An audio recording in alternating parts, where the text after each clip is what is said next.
தொடர்ச்சியாக உங்கள் ஆன்மீக பயணத்தில் ரொம்ப அற்புதங்கள் நடந்திருக்கு. அதுவும் சபரிமலைக்கு போயிட்டு வந்ததில் ரொம்ப பெரிய அற்புதம் நடந்திருக்கு.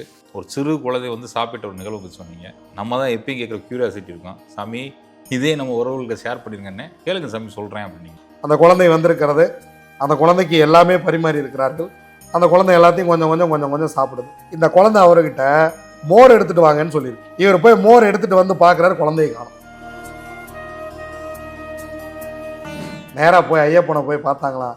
ஐயப்பன் சிரித்த முகத்தோடு இருந்தார். நமக்கும் கடவுளுக்கும் எங்க பிரிவு வருதுன்னா, கடவுள் ஒரு வேலையை செய்து கொடுக்கும் வரை கடவுள் பின்னாடியே சுத்துறவன் வேலை நடந்த உடனே முதல்ல கடவுளை கழட்டி விட்டுறான். இது முதல்ல தப்பு. கடவுள் யாரையும் தண்டிக்கவே மாட்டார். கடவுள் யாரையும் தண்டிக்கவே மாட்டார். இந்த கோயிலுக்கு போனால் அவன் ஆண்டி ஆயிடுவா, இந்த கோயிலுக்கு போனால் அவன் போண்டி ஆயிடுவா, இந்த கோயிலுக்கு போனால் நீ கோடீஸ்வரன் ஆயிடுவ, அப்படிலாம் எந்த கோயிலும் கிடையாது. கடவுள் என்னை காப்பாற்றுவார், நம்பி போங்க, காப்பாற்றுவார். அங்கே திருப்பதி போனதில் மிகப்பெரிய விஷயம் என்னென்னா, பெருமாள் மேலே சாத்தியிருந்தாங்க பார்த்தீங்களா வஸ்திரம், அந்த வஸ்திரத்தை எடுத்து மேலே போட்டாங்க. அந்த வஸ்திரம் சாமி எப்படி இருந்ததுன்னா, ஒரு தாயின் மடி எப்படி இருக்குமோ. விஐபிலாம் மனுஷனுக்கு தான் சாமி, கடவுளுக்கு கிடையாது. அந்த பஞ்சமுக தீபாரணையில் அந்த முகத்துக்கிட்ட அப்படியே காட்டுறாங்க, அப்படியே அந்த முகம் ஜொலிக்கிறது. சுகமே சொல்ல சாமி. சுகமே சொல்க சாமி. பக்தி இன்ஃபினிட்டி நேயர்கள் அனைவருக்கும் இனிய வணக்கங்கள். அதிகாலை 1:20 நம்ம பேசிகிட்டு இருக்கோம் சாமி. தொடர்ச்சியாக உங்கள் ஆன்மீக பயணத்தில் ரொம்ப அற்புதங்கள் நடந்திருக்கு. அதுவும் சபரிமலைக்கு போயிட்டு வந்ததில் ரொம்ப பெரிய அற்புதம் நடந்திருக்கு. இன்றைக்கி காலையில் நான் உங்கள் இடத்துக்கு வந்தேன், பேசிக்கிட்டு இருந்தோம் ஷூட்டை பற்றி. நீங்கள் நைட்டு தான் சாமி டைம் இருக்குது வந்துருங்க அப்படின்னா, பரவாயில்ல சாமி 9 மணினா பரவாயில்ல அப்படின்னீங்க. 9:30 ஆரம்பிச்சு இப்போ மணி 1:20 ஆயிடுச்சு. பேசிக்கிட்டு இருக்க டயத்தில் ஒரு கால் வந்துச்சு உங்களுக்கு. முடிச்சுட்டு உடனே சொன்னீங்க, ஒரு சிறு குழந்தை வந்து சாப்பிட்ட ஒரு நிகழ்வு பற்றி சொன்னீங்க. நம்ம தான் எப்பயும் கேட்குற க்யூரியாசிட்டி இருக்கும். சாமி இதே நம்ம உறவுகளுக்கு ஷேர் பண்ணிருங்கன்னு கேளுங்க சாமி சொல்கிறேன் அப்படின்னீங்க. அந்த விஷயத்த நம்ம உறவுகளுக்கு சொல்லிடுங்க சாமி. எல்லா மகிழ்ச்சியும் நாமளே வைத்து கொள்ளாமல் மக்களிடமும் பகிர்ந்து கொள்வோம் அப்படிங்கிறது விஷயம் சார். நிச்சயமாக சார்.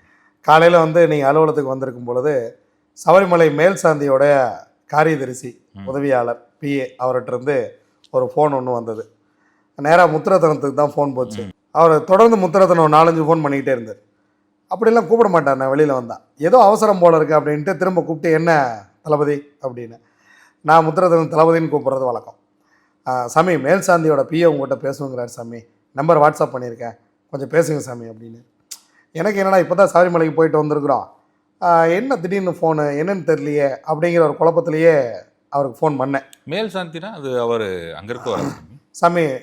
சபரிமலை மேல் சாந்தி அப்படிங்கிறது சபரிமலையில் ஐயப்பனுக்கு அடுத்து அவர் தான் சாமி. சரி, ஐயப்பனுக்கு அடுத்து அவர் தான். ஐயப்பன் என்ன நினைக்கிறாரோ அதை அங்கே செய்பவர் மேல் சாந்தி. இந்த மேல் சாந்தி வந்து சாமி தேர்ந்தெடுக்கப்படுவதே ஒரு அருமையான விஷயம். மிக நீண்ட காலம் கோவிலில் தொண்டு செய்து இறைவனுக்கு சேவை செய்து அதன் பிறகுதான் மேல் சாந்தியாக தேர்ந்தெடுக்கவே படுறாங்க. கட்டி மேலே ஏறிட்டாங்கன்னா 365 நாளைக்கு கீழே இறங்க முடியாது சாமி. எந்த நல்லது கெட்டதுக்கு வரவே எந்த நல்லது கெட்டதுக்கு வர முடியாது.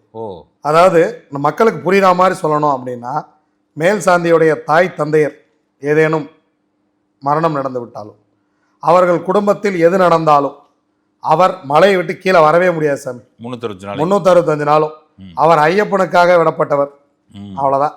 மேலே போயிட்டாங்கன்னா நம்ம இப்போ சாமியெல்லாம் கும்பிட்டு சீசன்லாம் முடிஞ்சு எல்லோரும் கீழே இறங்கிடுவாங்க, காவலர்கள் எல்லாம் கீழே வந்துடுவாங்க, எல்லாம் முடிஞ்சிடும். எல்லா விஷயம் முடிஞ்சு மக்கள் எல்லாம் கீழே வந்துட்டால் மாதத்தில் 5 நாள் நடை திறக்கிறாங்க. மீதி நாட்கள் 25 நாட்கள் நடை சாற்றப்படும். இவர்கள் அவங்களுக்குன்னு கொடுக்கப்பட்ட இடத்துல அவங்களோட பிஏ ஒரு காரியதரிசி அவங்க 2 பேரும் அங்கேயே இருந்துக்க வேண்டியதான். எந்த காரணத்தை கொண்டும் இவர்கள் இருவரும் கீழே வருவதற்கு அனுமதியே கிடையாது. தன்னுடைய பதவி காலம் முடிந்து இப்போது மகரஜோதி முடியுது இல்லைங்களா, மகரஜோதி முடிந்து தான் அவர்கள் கீழே வர முடியும். அடுத்த மேல் சாந்தி வந்து பதவி ஏற்றுக்கொண்டால்தான் இவர்கள் கீழே வர முடியும். இந்த 365 நாட்களும் அவங்க எந்த காலத்துலையும் கீழே வரவே முடியாது. என்ன உடம்பு சரியில்லைனாலும் சரி, இல்லை என்ன நடந்தாலும் ஐயப்பனே பார்த்து கொள்வார். அவ்வளோதான். அது வந்து என்ன வேணால் நடக்கலாம். என்ன நடந்தாலும் அவர்கள் மலை மேல் தான். எது நடந்தாலும் அங்கே தேவ பிரசன்னம் தான்.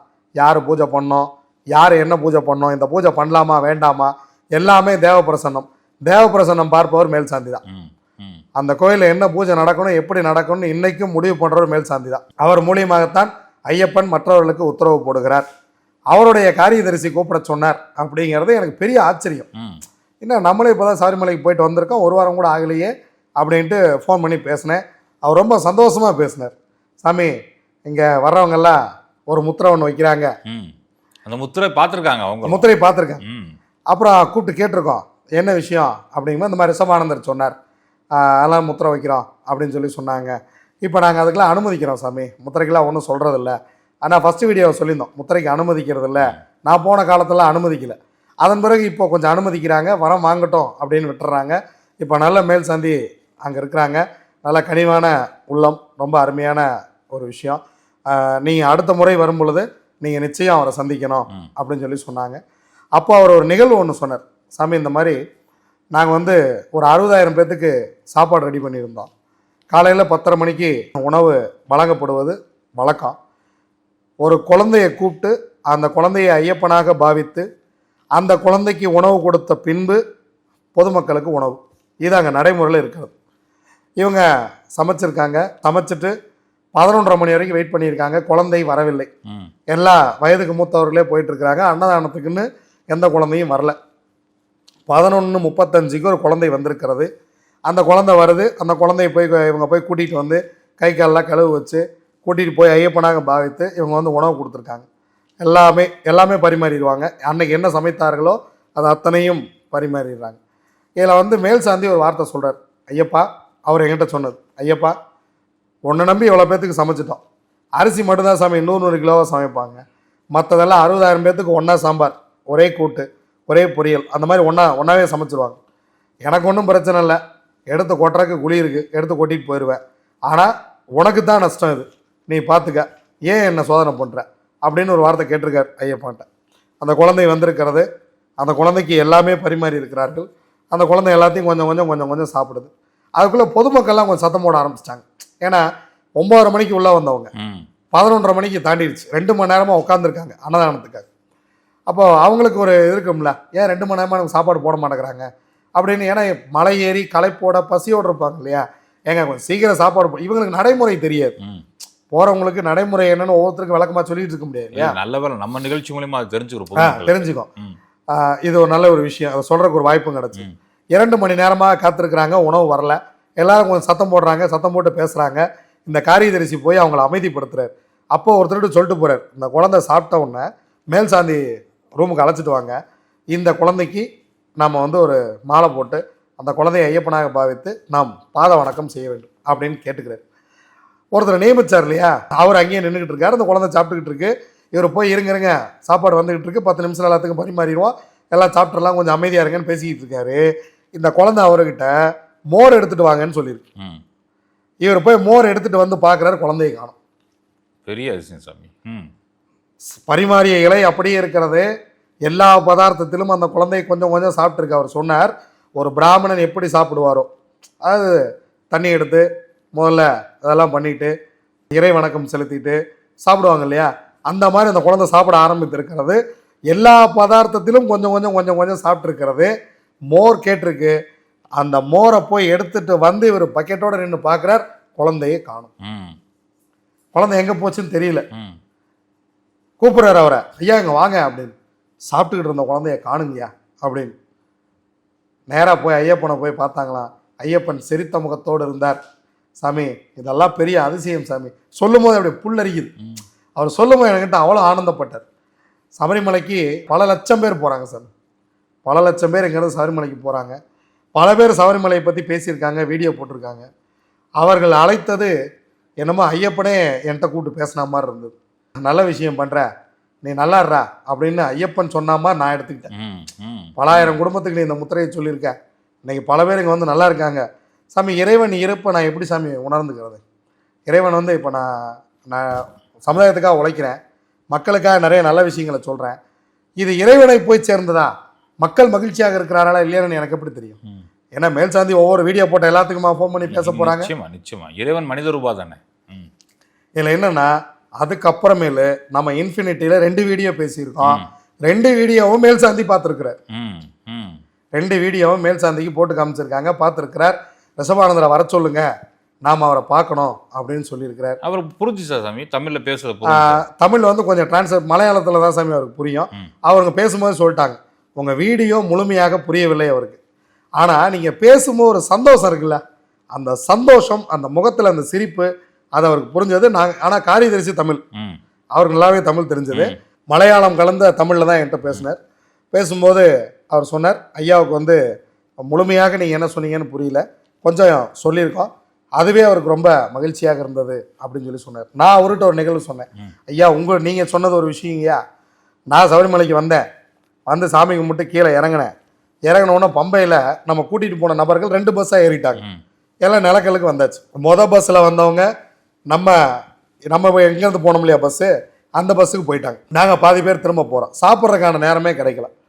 நான் போய் சொக்கன்ட்ட சொல்கிறேன், நேற்று மதியானம் நான் சாப்பிட்டு மலை ஏறினது, திரும்ப இன்றைக்கி மத்தியானம் ஆயிடுச்சு, சொக்கா நம்மளை சோத்துக்கு மட்டும் அலைய விட்றாத, தயவு செஞ்சு எனக்கு நல்ல சாப்பாடு போட்டு. இதை நான் சொக்கன்ட்ட எப்போவுமே கேட்குறது, நான் என்ன வேணால் டைரெக்டாக அவர்கிட்டே கேட்டுறது.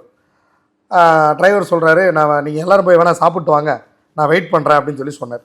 ஆர்கேஜி பஸ்ஸோட டிரைவர். நான் சொல்கிறேன், ஐயா இப்போ நடந்து போய் சாப்பிட்ற அளவுக்கு தெம்பு இல்லை, மலை ஏறி இறங்கி இருக்க ரொம்ப களைப்பாக இருக்குது, பசி, வண்டி எடுங்க, போகிற வழியில் ஏதோ ஒரு கடையில் நிறுத்தி சாப்பிட்டுக்கலாம், ஏன்னா குழந்தைங்களாம் இருக்கிறாங்க. திரும்ப இங்கேருந்து, ஏன்னா நிலக்கல்ல பார்க்கிங்கில் இருக்குது வண்டி, திரும்ப ஹோட்டலுக்கு போகணுன்னா கிட்டத்தட்ட 1 கிலோமீட்டர் நடக்கணும். இப்போல்லாம் யாராலையும் நடக்கிறதுக்கு தெம்பு இல்லை, தயவு செஞ்சு வண்டி எடுங்க அப்படின்னு சொல்லியாச்சு. அவர் வண்டி எடுத்துகிட்டு ஒரு 8 கிலோமீட்டர் சாமி வர இடத்துல ஒரு இடத்துல அன்னதானம் அப்படின்னு எழுதி போட்டுருக்கு. திரும்பி என்கிட்ட கேட்குறாரு, சாமி இங்கே அன்னதானம் எழுதி போட்டிருக்கு, போகலாமா, பார்க்கிங்லாம் வசதி இருக்குது அப்படிங்கிறாரு. சரி கொடுங்க அப்படின்னு உள்ளே போயாச்சு. உள்ளே போனால் அப்படியே கமகமன்னு சுட சுட அரிசி உப்புமா, அப்படியே தக்காளி சாப்பாடு, கொண்டக்கடலை குருமா. ஒரு நாளைக்கு எத்தனை பேர் வந்தாலும் அங்கே அன்னதானம் நடைபெறுகிறது. எரிமேலியிலிருந்து 28 கிலோமீட்டர், நிலக்கல்லிருந்து 8 கிலோமீட்டர் தொலைவில் இந்த இடம் இருக்கிறது. அந்த இடத்தோட ஃபோன் நம்பரை நம்ம கொடுத்துருவோம். போகிறவங்க அங்கே போய் சாப்பிட்ணும். எத்தனை பேர் வந்தாலும் அருமையான உணவு, சுகாதாரமான கழிப்பிடம், நீங்கள் பார்க்கிங் வசதி, எல்லாத்தோடையும் இலவச உணவு அங்கே கொடுத்துட்ருக்குறாங்க. முன்னாடி ஒரு பாத்திரம் ஒன்று வச்சுருக்குறாங்க, நீங்கள் சாப்பிட்டு எதையும் அதில் போட விருப்பம் வந்தால் போட்டு வந்துடலாம். நாங்கள் அங்கே போய் சாப்பிட்டோம் சாமி, ரொம்ப அருமையாக இருந்தது அந்த உணவு. சாப்பிட்டுட்டு சொக்கனுக்கு ஒரு நன்றி சொன்னேன், சொக்கா நல்ல சோறு ஓட்டேன். ஏன்னா சோறு கேட்கும்போது மட்டும் அதிகாரமாக கேட்டோம்ல, சாப்பிட்டோன்னு ஒரு நன்றி சொல்லணுமா இல்லையா? நிச்சயமா நிச்சயமா. இங்கே நிறைய பேர் நன்றி சொல்ல மறக்கிறதானங்க தப்பா. கிடைக்கிற வரைக்கும் பின்னாடியே சுற்றுவான், கிடச்சிருச்சுன்னு வச்சுங்களேன். நம்ம பையன் ஒரு பொண்ணு லவ் பண்ணுற வரைக்கும் பின்னாடியே சுற்றுவான், அந்த பொண்ணு கிடைச்ச உடனே அந்த மரியாதை போயிடும். அதனால தான் வாழ்க்கையில் பல பேர்த்துக்கு பிரிவு வருகிறது. நமக்கும் கடவுளுக்கும் எங்கே பிரிவு வருதுன்னா, கடவுள் ஒரு வேலையை செய்து கொடுக்கும் வரை கடவுள் பின்னாடியே சுற்றுறவன் வேலை நடந்த உடனே முதல்ல கடவுளை கழட்டி விட்டுறேன். இது முதல்ல தப்பு. அப்போ சொக்கனுக்கு அங்கே நின்று நான் ஒரு நன்றி சொல்கிறேன், சொக்கா அருமையான சாப்பாடுப்பா, சோறு கண்ட இடம் சொர்க்கம்னா. உண்மையிலேயே அன்றைக்கி சொர்க்கமாக இருந்தது, அவ்வளோ ஒரு அருமையான விஷயம். ஏன்னா சபரிமலையில் கடைகளில் நல்ல சாப்பாடுலாம் கிடைக்கிறது இல்லை, ஏன்னா ரெகுலர் கஸ்டமராக என்ன நம்ம இல்லை இல்லையா, எதையோ ஒன்று வந்தது போனதை அடிச்சிட்றாங்க. இது போகிற எல்லாருக்குமே தெரியும். சரியான உணவெல்லாம் கொடுக்குற கடைகள்லாம் அங்கே ரொம்ப குறைவு. எல்லா சீசனுக்கு கடை போடுறவங்க தானே, ஏதாவது ஒரு கடை 2 கடை நல்ல கடையாக மாட்டிட்டா சந்தோஷம். இல்லைன்னு வச்சுக்கோங்க, காலையில் சுட்ட தோசை சாயந்தரம் கொடுக்குற கடையெல்லாம் இருக்குது, நேற்று போட்ட பரோட்டாவை இன்னைக்கு கொடுக்குற கடையெல்லாம் நம்ம நிறையா பார்க்குறோம். ஆனால் அப்படியே சுட சுட கமன்னு உணவு. அப்புறம் அந்த நிர்வாகி வந்தார், கரெக்டாக நம்ம இவங்க வந்திருந்தாங்க, சீர்காழி சட்டநாதர் கோயிலேருந்து ஒரு பஸ் எடுத்துக்கிட்டு அங்கே வந்தாங்க. அவங்கெல்லாம் வந்து ரிஷபானந்தர் வந்திருக்காரா அப்படின்னு எல்லாம் வந்து ஃபோட்டோ எடுக்க எல்லாம் பண்ண, அவருக்கு புரிஞ்சிருச்சு யாரோ ஒரு தமிழ்நாட்டில் யாரோ பெரிய ஆள் போலுக்குது அப்படின்னு அவர் நினச்சிட்டு வந்து, சாமி நீங்கள் யார் அப்படின்னாரு. அந்த அளவுக்கு பெரிய ஆள்லாம் ஒன்றும் இல்லைங்க, எல்லாம் நம்ம வீடியோ பார்த்தவங்க அப்படின்னு சொல்லி அவர்கிட்ட கொண்டா பேசிக்கிட்டு இருந்தோம். அப்போ சொன்னார், சாமி நாங்கள் டெய்லியும் 10,000 பேர்த்துக்கு சாப்பாடு போடுறோம், 60 நாள் டெய்லியும் 10,000 பேர்த்துக்கு சாப்பாடு போட்டுக்கிட்டே இருக்கிறோம். நாங்கள் வந்து யார்கிட்டையும் பணமாக எதுவும் எதிர்பார்க்கறது இல்லை, எங்களுக்கு ஏதாவது பொருளாக ரசம் வைக்கிறதுக்கு ஒரு புளி, பருப்பு, உளுந்து, இந்த மாதிரி ஏதாவது ஒன்று வாங்கி கொடுத்தீங்கன்னா ரொம்ப சந்தோஷம் அப்படின்னு சொல்லி சொன்னார். அடுத்த வருஷம் வந்து நீங்கள் ஒரு நாள் முழுவதும் அன்னதானம் போடுங்க சாமி அப்படின்னாரு. ஐயப்பன் கட்டளையாக அதை ஏற்றுக்கொண்டு அடுத்த வருஷம் சபரிமலைக்கு போகும் பொழுது ஒரு நாள் முழுவதும் காலை 7 மணியிலிருந்து இரவு 9 மணி வரைக்கும் யார் வந்தாலும் இல்லை என்று சொல்லாமல் சுட சுட உணவளிக்கிறார்கள். அங்கே போய் ஒரு நாள் அன்னதானம் செய்ய காத்திருக்கிறோம். இது என் அப்பன் எனக்கு கொடுத்த பெரிய பாக்கியமாக நான் கருதுவேன். நிச்சயமா சார். சாமி எங்கேவாது நம்ம பெரிய ஆள் நினைக்கும் பொழுது ஆண்டவன் சொல்லுவா, ஏய் உன்னை விட ஒருத்தர் நல்லா பண்ணிக்கிட்டு இருக்கான், லூசு பயில உட்காரு கம்முன்னு அப்படி. நமக்கு ஒரு எண்ணம் இருக்கும், நம்ம நிறையா பண்ணுறோம் அப்படிங்கிற ஒரு எண்ணம் மனுஷனுக்குள்ளே வர ஆரம்பிச்சிடும் சாமி. எனக்குள்ளே அந்த எண்ணம் வந்துச்சா இல்லையான்னு எனக்கு தெரில. வரக்கு முன்னாடி ஐயப்பன் சொல்லிட்டேன், டெய்லியும் ஒரு ஆள் 10,000 பேருக்கு சோறு போட்டுக்கிட்டு இருக்கேன். நீ என்ன மாசத்துல 5 நாள் சோறு போட்டு அன்னதானம் பண்ற சுத்திக்கிட்டு இருக்க. டெய்லியும் ஒருத்தன் 10,000 பேருக்கு சோறு போடுறான்டா, அவனுக்கு என்ன வேணுமோ செய். இதை காட்டுறான் இல்லையா இறைவன். இறைவன் காட்டுவான், ஆனா இறைவன் ஊட்டுவான்னு அங்கதான் எனக்கு தெரியும். அந்த எல்லாருக்கும் ரொம்ப திருப்தி. சாப்பிட்டோம். திரும்ப திருப்பூரம் தான் சாமி சாப்பிட்டோம். ரொம்ப அருமையான ஒரு உணவு. காலையில் ஒரு 11:30 மணிக்கு போனோம். தக்காளி சாப்பாடு உண்மையிலேயே தேவாமிர்தம் சாமி. கோயில் பிரசாதம் எப்படி இருக்குமோ அங்கேயே ஐயப்பனுக்கு சன்னிதானம் வைத்திருக்கிறார்கள். அங்கேயே சிவன் பார்வதி லக்ஷ்மி பெருமாள் லக்ஷ்மி எல்லாம் வச்சிருக்கிறாங்க. ஆலயமும் உள்ளே இருக்குது. உள்ளே போய் ஆலயம் தொழுதலாம், சாப்பிட்லாம். பார்க்கிங் ஏரியா இருக்குது. ரொம்ப சூப்பராக இருக்குது சாமி. இதை வந்து இந்த ஆன்மீக பயணத்தில் நான் மிகவும் மகிழ்ச்சியான ஒரு விஷயம். சாரிமலை போயிட்டு வந்தது, அவங்க போயிட்டு வந்தோன்னே அவங்க ஃபோன் பண்ணது, இந்த உணவு கிடைத்தது, இதெல்லாம் வந்து ரொம்ப ரொம்ப ரொம்ப மகிழ்ச்சியாக ரொம்ப சந்தோஷமாக இருந்தது. பம்பை மிக மிக சுத்தமாக இருக்கிறது. இதை நான் சொல்ல நினச்சேன். முதல்ல பம்பையில் துணியை போட்டு நம்ம ஆளுக பண்ணாத அட்டகாசம்லாம் பண்ணுவாங்க. பம்பையில் மீன் ஓடுறது இந்த முறை நான் பார்த்தேன்.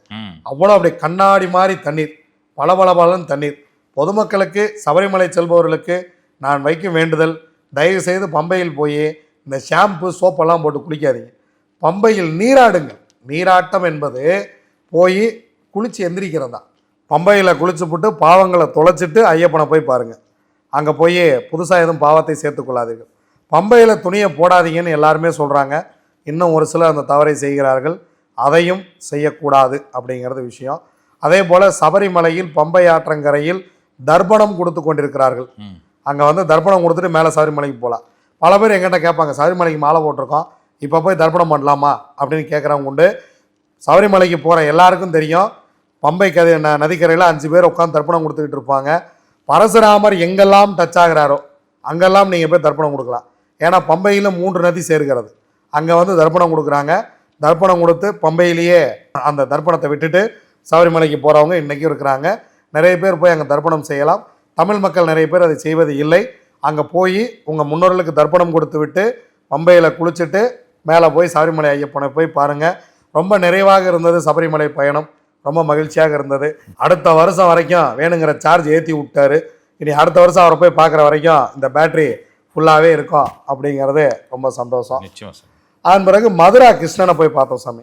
ஆக்ரா போகிறதுக்கு ஒரு வாய்ப்பு கிடச்சிது. மதுரா அங்கே போய் அவர் பிறந்த இடத்துக்கு போயிருந்தோம். அது வந்து ஒரு சிறைச்சாலை தானே கிருஷ்ணர் பிறக்கிறார். கிருஷ்ணர் பிறந்த இடம். அப்படி போய் அப்படி நின்னா என்ன ஒரு ஆனந்தம். கிருஷ்ணா இங்கேயா குழந்தையா படுத்திருந்தேன். அந்த சிறை இன்னும் இருக்குது. அவங்க தாய் தந்தையர் இருந்த சிறை ஒரு உருவமாலாம் செஞ்சு வச்சுருக்காங்க. அந்த சிறைக்குள்ளே அந்த காவலர்கள் தூங்குறது, இவர் சிறையில் அடைச்சிட்டு அங்கே போகிறதெல்லாம் ஓவியமாக வரைந்து வைத்திருக்கிறாங்க. மதுரா வந்து ரொம்ப அருமையாக இருந்தது. வாய்ப்பு இருந்தால் மனிதன் வந்து மதுராலாம் ஒரு முறை போய் பார்க்கணும் சாமி. ஏன்னா கிருஷ்ணர் பிறந்த இடம், அவர் பிறந்ததற்கு அவர் வாழ்ந்ததற்கு எல்லாமே நம்மிடம் இருக்கிறது. இருப்பதை போய் பாருங்கள். மதுரா போய் எனக்கு ரொம்ப சந்தோஷம். இன்னொன்று இந்த டிசம்பர் மாதமாக போனோன்னா 5 டிகிரி குளிர், பயங்கரமான குளிர். இப்போ நம்ம தான் எங்கே வேணாலும் சட்டை போடுறது இல்லையா, இதே மாதிரியே அங்கேயும் போனோடனே சொன்னாங்க, எப்படி சாமி எம்பெருமான் பார்த்து கொள்வார், அவ்வளோதான். மதுரா கிருஷ்ணனை போய் பார்த்தேன் சாமி. ரொம்ப ரொம்ப ரொம்ப ஆனந்தம், எனக்கு பேரானந்தம். என் வாழ்க்கையில் ஒரு முறையாவது, நான் ரோகிணிங்கிறதுனாலே எனக்கு ரொம்ப கிருஷ்ணன் மேலே பிரியம், எப்போவாவது ஒரு முறை போய் மதுரா போயிட்டு வரணும்னு நினச்சேன். அதுக்கான வாய்ப்பு கிடைச்சது, ரொம்ப சந்தோஷம். கிருஷ்ணர் கூப்பிட்ருக்கார், அது ரொம்ப ரொம்ப மகிழ்ச்சி. போய் சந்தோஷமாக போய் கிருஷ்ணரை போய் பார்த்தோம். அதுவும் இந்த ஆன்மீக பயணத்தில் ரொம்ப சிறப்பாக இருந்தது. திருப்பதி பெருமாள், இந்த திருப்பதி பெருமாளை நீ போய் பார்க்கக்கூடாது, நான் போய் பார்க்கக்கூடாதுன்னு பல கூட்டம். அது ஆல்ரெடி நம்ம சொல்லிட்டோம், ஏற்கனவே சொல்லிட்டோம். வந்துகிட்டு இருக்கு. பூர நட்சத்திரக்காரங்க போகவே கூடாது அப்படின்னு. நான் பூர நட்சத்திரத்தில் பிறந்த அண்ணாமலையாரை கூட்டிகிட்டு தான் போனேன். ஒவ்வொரு முறையும் போகிறோம். போன வருஷம் போகும்பொழுதும் ஒரு பெரிய மாற்றம், இந்த வருடம் போயிட்டு வந்த உடனே ஒரு மிகப்பெரிய மாற்றம். நாங்கள் ஒரு 16 பேர் திருப்பதி போயிட்டு வந்தோம். திருப்பதி முறையாக வழிபடுவது எப்படி அப்படின்னு நம்ம சேனல்ல போட்டிருக்கோம், வீடியோவும் போட்டிருக்கிறோம். அதையும் பார்த்து எல்லா நட்சத்திரக்காரர்களும் போகலாம்னு போட்டிருக்கோம். எல்லா நட்சத்திரக்காரும் திருப்பதி போகலாம். கடவுள் யாரையும் தண்டிக்கவே மாட்டார். கடவுள் யாரையும் தண்டிக்கவே மாட்டார். இந்த கோயிலுக்கு போனால் ஆண்டி ஆயிடுவா, இந்த கோயிலுக்கு போனால் போண்டி ஆயிடுவா, இந்த கோயிலுக்கு போனால் நீ கோடீஸ்வரன் ஆயிடுவா, அப்படிலாம் எந்த கோயிலும் கிடையாது. இறைவன் உங்களை தண்டிப்பதே கிடையாது. அவன் தண்டனைலாம் கொடுக்க மாட்டான் சாமி. கடவுள் என்னை காப்பாற்றுவார், நம்பி போங்க, காப்பாற்றுவார். நான் ரோகிணி. பல பேர் ரிஷபராசிக்காரங்க திருப்பதி போகக்கூடாது, பல பேர் பூர நட்சத்திரக்காரங்க போகக்கூடாது, பல பேர் மூல நட்சத்திரம் போகக்கூடாது, பூராணம் போகக்கூடாது, அளவுக்கு அவன் போகக்கூடாது, இவன் எவனுமே போகாதீங்கப்பா திருப்பதிக்கு அப்படின்னு ஒரு விஷயம் இருக்குது. நான் என்னுடைய சகாக்களை எல்லாம் அழைத்து கொண்டு, நம்ம அலுவலக ஊழியர்கள்லாம் அழைத்து கொண்டு திருப்பதிக்கு ஒரு பயணமாகவே போயிட்டு வந்தோம்.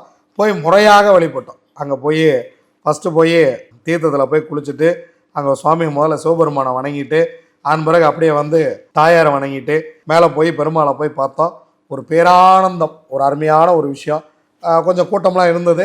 திருப்பதிக்கு வந்து நாங்கள் போய் முதல் நாள் தான் டிக்கெட் எடுத்தோம். கீழேயே அடுத்த நாள் நீங்கள் எத்தனை மணிக்கு போய் சாமி கும்பிடலாம் அப்படிங்கிற டிக்கெட்டை கொடுத்துட்றாங்க.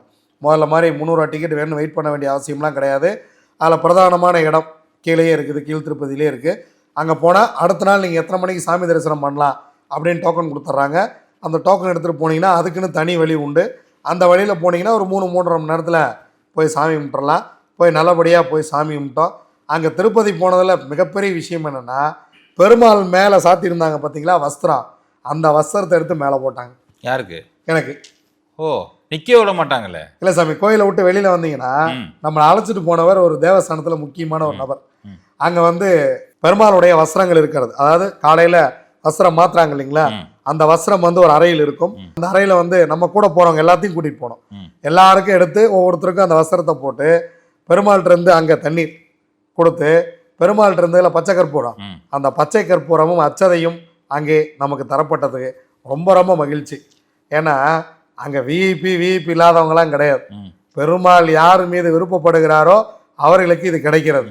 அந்த வஸ்திரம் சாமி எப்படி இருந்ததுன்னா, ஒரு தாயார் வாசம், தாயார் மடியில் படுத்தா எப்படி இருக்கும், அந்த வஸ்திரத்தில் வந்த வாசம், அது என்ன வாசம்னு என்னால் சொல்ல முடியல. ஒரு தாயின் மடி எப்படி இருக்குமோ, ஒரு தொட்டில் இருக்கும் இல்லையா, அந்த தொட்டில் சேலை ஒரு வாசம் ஒன்று வரும் பாருங்க. அதை வந்து அந்த அந்த வாசத்தில் நம்மளால் கண்டுபிடிச்சிட முடியும்.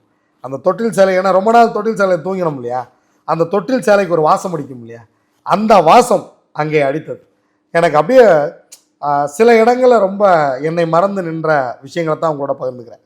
அப்படியே என்னை மறந்து ஒரு 10 நிமிஷம் அங்கே நம்ம ஒரு 16 பேர்த்தோட போனோம்.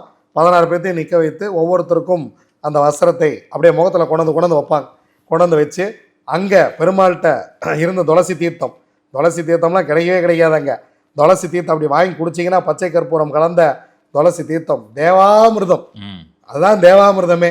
அது அப்புறம் அரிசி, அச்சதை, பச்சை கற்பூரம் இதெல்லாம் கொடுத்து நம்மளை பெருமாள் ரொம்ப நல்லா வழி அமைச்சு வச்சார். ஏன் தெரியுமா, எல்லோரும் போகலான்னு நம்ம சொல்லியிருக்கோம். நம்ம வந்து இவங்க போகக்கூடாது, அவங்க சாமி கடவுள் விருப்பப்பட்டாதான் கோயிலில் உங்களுக்கு பிரசாதமாக களத்துக்கு மாலை விழுகிறதும் சரி, பரிவட்டம் கட்டுறதும் சரி, கோயிலில் உங்களுக்கு பிரசாதம் கிடைக்கிறதும் சரி, நீங்கள் சாமி கும்பிட்டுக்கிட்டு இருக்கும்போது அங்கே அந்த பூ சரிகிறதும் சரி, எல்லாமே கடவுள் நினச்சா தான் கிடைக்கும். நான் விஐபி ₹1,00,000 டிக்கெட்டில் போயிருக்கேன், கிடைக்காது. கோடி ரூபா டிக்கெட்டில் போயிருக்கேன், கிடைக்காது. எதுவுமே இல்லாமல் நிராயுதபாணியாக போகிறவனு கூட கடவுளுக்கு பிடிச்சிருச்சுன்னு வச்சிங்களேன், அவர் ராஜ மரியாதை பண்ணி அனுப்புவார். விஐபிலாம் மனுஷனுக்கு தான் சாமி, கடவுளுக்கு கிடையாது. இந்த விஐபி, விவிஐபி, ஏவிஐபி, பிவிஐபி இதெல்லாம் வந்து மனுஷனுக்குள்ள தான். நான் என்ற கர்வம் தான் அங்கே வேலை செய்ய. இறைவனுக்கு அதெல்லாம் கிடையாது. வந்துருக்கிறவன் யார், நமக்கு வேண்டப்பட்டவன்ப்பா, சரி அவனுக்கு எதாவது செலவு பண்ணி அனுப்புங்கடா. நான் நினைக்கவே இல்லை சாமி இதெல்லாம் கிடைக்கும்னு. நான் போனோம் சாமி கும்பிட்றேன். நான் என்ன நினச்சேன்னா, ஒரே ஒரு நிமிஷம் அந்த திருமேனியை பார்த்துட்றோம். ஏன்னா பெருமாள் உள்ளுக்குள்ளே ரொம்ப 60 அடி சாமி, நம்ம நிற்கிறதுக்கும் பெருமாளுக்கும் 60 அடி. ஆள் ஏற்கனவே கொஞ்சம் கருப்பு, நம்ம கண்ணுக்கு ஈஸியாக தெரிய மாட்டார். நாங்கள் போகிறோம், பஞ்சமுக தீபாரணை காட்டுறாங்க. ஒரு நிமிஷம் நிற்க வச்சுட்டாங்க, தீபாரணை டயத்துக்கு போயிட்டோம். பஞ்சமுக தீபாரணை காட்டுறாங்க. கரெக்டாக ஒரு நிமிஷம் நின்று பெருமாளை பார்க்குறேன். அப்படியே முகத்திட்ட கொண்டு போகிறாங்க, அது அப்படி ஜொலிக்கிறது தெரியுது. நான் ஏற்கனவே கிண்டல் பண்ணிக்கிட்டே போகிறேன், கிருஷ்ணர் கருப்பு இல்லை, பெருமாள் கருப்பு இல்லையா. நான் வந்து போகும்போது நம்ம ஆள்கிட்டலாம் கொஞ்சம் விளையாட்டாக பேசிட்டு போகிறேன். நானும் பெருமாளும் இருட்டில் நின்னா யாருக்குமே தெரியாது. நானும் கருப்பு, அவரும் கருப்பு. இருட்டில் நாங்கள் பகல்லே யாருக்கும் தெரிய மாட்டோம், இருட்டில் தெரியுமா. நாங்கள் போகும்போது மணி 8:30. பெருமாள் என்ன நினச்சார், நான் ஏன்டா உனக்கு தெரிய மாட்டேன் வா அப்படின்னு அந்த பஞ்சமுக தீபாரணையில் அந்த முகத்துக்கிட்ட அப்படியே காட்டுறாங்க. அப்படியே அந்த முகம் ஜொலிக்கிறது. அப்படியே கண் கூட பார்த்துட்டு வெளியில் வர்றோம். வெளியில் வந்து அப்படியே மேலே விமானத்தில் பெருமாள் இருக்கார் பார்க்குறோம். பார்த்துட்டு வரும்போது சாமி அங்கே வந்து முதல் தூண் ஒன்று இருக்குது. அந்த கோயிலுக்கு முதல்ல வச்ச தூண் அப்படின்னு தோன்றுருக்கு. அந்த தூணை போய் பார்த்தோம். அதை வந்து அவ்வளவாக அனுமதிக்கிறதெல்லாம் கிடையாது. கொஞ்சம் நீங்கள் யாராவது நெருக்கமானவங்களை பிடிச்சி உள்ளே போனீங்கன்னா அந்த தூணை போய் வழிபடலாம். அங்கே ஒரு நரசிம்மர் இருக்கிறார், அவரை வழிபடுவது மிக மிக சரி. நீங்கள் சொல்கிற அந்த நரசிம்மர் வந்து அனுமன்தாசன் வந்து ஐயா வந்து பார்த்த அந்த நரசிம்மர், அது மிகப்பெரிய நரசிம்மர். அங்கே நேராக அனுமன்தாசன் ஐயாவுக்கு, சோடி படிக்கிற அனுமன்தாசன் ஐயாவுக்கு நரசிம்மரே வந்து தரிசனம் கொடுத்ததா வரலாறு இருக்குது சாமி. இப்போ நடந்தது, நம்ம ஜென்ரேஷனுக்கு முன்னாடி நடந்தது தான் அது. அங்கே வந்து நேரடியாக வந்து அவர் கொடுத்துருக்காரு, நரசிம்மரே வந்து அவதாரம் கொடுத்துருக்காரு. பெரிய விஷயம் சாமி. அந்த கோயிலில் போய் நரசிம்மர்லாம் யாரும் பார்க்குறதே இல்லை சாமி. நேராக உள்ளே போகிறாங்க, பெருமாளை பார்க்குறாங்க, வெளியில் வந்துடுறாங்க. இவங்க எடுக்கிற விஐபி டிக்கெட்லாம் எங்கே தெரியுங்களா? பெருமாளை போய் நின்று பார்க்கலாம், அவ்வளோதான். அது ஒரு பாறையில் தானே சாமி இருக்கும் அந்த இது. ஆமாம் சாமி, ஒரு பாறையில் செதுக்கியிருப்பாங்க. அந்த நரசிம்மரை பார்க்குறதுக்கும் இவர் எனக்கு ஏற்பாடு பண்ணியிருந்தார். நாங்கள் 16 பேரும் போய் நரசிம்மரை போய் பார்த்தோம். அதே போல் அந்த முதல் தூணை கட்டி பிடிச்சி நான் அப்படியே கட்டி பிடிச்சிட்டேன். அதான் திருப்பதியோட முதல் தூண், அந்த கோயிலுக்கென்று வைக்கப்பட்ட முதல் தூண். அந்த தூணை அப்படியே கட்டி பிடிச்சி எனக்கு ரொம்ப சந்தோஷம். அப்படியே வெளியில் வந்தோம், ரொம்ப ரொம்ப மகிழ்ச்சியாக இருந்தது. இறைவன் நமக்காக நிறைய நன்மை செய்கிறார். அந்த அளவுக்கு தகுதியாக நான் நடந்து கொள்ள வேண்டும் என ஒவ்வொரு கோயிலுக்கு போயிட்டு வரும்போது முடிவு பண்ணுறேன். பெருமாளுடைய வஸ்திரம் யாருக்கும் கிடைக்காது. மேல் சாந்தி எல்லாருக்கும் ஃபோன் பண்ணி பேசுறது இல்லை, எல்லாருக்கும் இந்த மாதிரி அன்னதானம் கிடைப்பதில்லை. அப்போது நமக்கு இந்த மாதிரி கிடைக்குதுன்னா இறைவன் நம்ம ரொம்ப பக்கத்தில் வச்சு பார்க்குறாரு. நிச்சயமா. எங்கிட்ட ஜாதகம் பார்க்க வர பல பேர், சாமி கோயிலுக்கு போனால் நடக்குமா அப்படிமா, போகாதுன்ற. நீ வரணும்னு இறைவன் ஒன்று எதிர்பார்த்தலாம் காத்திருக்கல. இப்போ நம்ம போனால் திருப்பதியில் நெய்வேத்தியம் ஆகாமல் போயிட போதா? பெருமாள் தூங்காமல் இருக்க போகிறாரா? இல்லை கோடியில் ஏதாவது குறைஞ்சிட போதா? ரிஷபானந்தர் வரலன்னா என்ன பெருமாள் தூங்க மாட்டாரா, எந்திரிக்க மாட்டாரா? உலகில் எல்லாம் நடந்து கொண்டு தான் இருக்கும். உனக்கு தேவைன்னா நீ போ, அவ்வளோதான். எனக்கு தேவைன்னா நான் போய்க்கணும், அவ்வளோதான். எனக்கு தேவையில்லையா விட்டுட்டு போய் அடுத்த வேலையை பாருங்க, அவ்வளோதான். எந்த இறைவனும் இவன் வருவான் என காத்திருப்பது இல்லை. போனா நன்மை செய்வார். சந்தேகத்தோட போய் எதுவுமே செய்யக்கூடாது. நிச்சயமா நிச்சயமா. சந்தேகத்தோட போய் எதுவுமே செய்யக்கூடாது. முள்ளை பிடிச்சாலும் முழுசா பிடிக்கணும் சாமி. கடவுளை நம்பினால் முழுசா நம்பணும், அவ்வளோதான். அங்கே போய் என்ன வேண்ட போகிறோம்? பெருமாளே உன்னை நம்பி நான் 16 பேர்த்த கூப்பிட்டு வந்திருக்கேன், அவங்களுக்கு நல்லது பண்ணு, அவ்வளோதான். எத்தனை பேர் பார்க்குறாங்க, அவங்களுக்கு நல்லது, அவ்வளோதான். இதை பார்த்துட்டு பல பேர் போயிருக்காங்க, பல பேர் உப்பு எடுத்துகிட்டு போகிறாங்க, உப்புலாம் அலோவ் பண்ணுறாங்க. நாங்களே 2ஆவது முறையும் உப்பு எடுத்துகிட்டு போனோம், அலோவ் பண்ணுறாங்க. போயிட்டு வந்தோம், சந்தோஷம். என் வாழ்க்கையில் நம்ப முடியாத ஒரு மிகப்பெரிய மாற்றம் நடந்திருக்கிறது. திருப்பதிக்கு போக போக வளர்ச்சி தான் பெருகுகிறது. நான் ரொம்ப சந்தோஷமாக இருக்கேன். இறைவன் நம்மை மிகவும் மகிழ்ச்சியாக பார்க்கிறார். எனக்கு அதுவே ரொம்ப மகிழ்ச்சி. இன்னும் என்னை தகுதியானவனாக மாற்றிக்கொள்ள வேண்டும் அப்படிங்கிற எண்ணம் அங்கிருந்து தோன்றுகிறது. நாம் இன்னும் மக்களை நல்வழிப்படுத்தணும், மக்கள்கிட்ட கொண்டே சேர்க்கணும் அப்படிங்கிற விஷயம் எல்லாம் முடிச்சுட்டு சாமி திருப்பூருக்கு வந்துட்டோம். சபரிமலை போயிட்டு திருப்பூருக்கு வந்தாச்சு. அடுத்த நாள் வந்து அம்பாளுக்கு ஒரு கொலுசு கொடுக்கணும் அப்படின்னு சொல்லி இப்போ திருமுருகன் பூண்டிக்கு போகிறோம். நம்ம இன்ஃபினிட்டியில் போட்ட வீடியோவை பார்த்துட்டு 50 பேர் 53 பேர் சரியாக சொல்லணும்னா ஆட்டிசம் குழந்தைகளை கூட்டிகிட்டு வந்து கோயில் சுற்றிக்கிட்டு இருக்காங்க. ஒரு அம்மா வந்து முந்தானையை அப்படி எடுத்து முன்னாடி வச்சு அழுன்னு அழுகிறாங்க. முந்தானை அப்படி பிடிச்சிட்டுருக்குறாங்க, அழுன்னு அழுகிறாங்க. விட்டுட்டு கீழே உளுந்து அப்படியே மண்டி போட்டு அந்த அம்மா கதறாங்க. அந்த அம்மா எதுக்கு அழுகிறாங்கன்னு எனக்கு தெரில.